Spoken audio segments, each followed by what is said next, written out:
ભૂમિજા સાડી પંચવટી વાળી, ભૂમિજા સાડી પંચવટી વાળી, ભૂમિજા ફેશન. આજે દિવાળી છે એટલે બપોર સુધી દુકાન ખુલ્લી હતી, પણ હવે કાલથી 2 દિવસ માટે દુકાન બંધ રહેશે.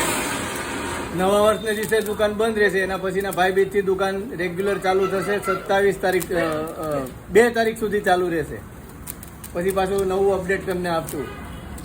ભૂમિજા સાડી પંચવટી વાળી, ભૂમિજા ફેશન 2 દિવસ દુકાન બંધ રહેશે, કાલે ને પરમ દિવસે.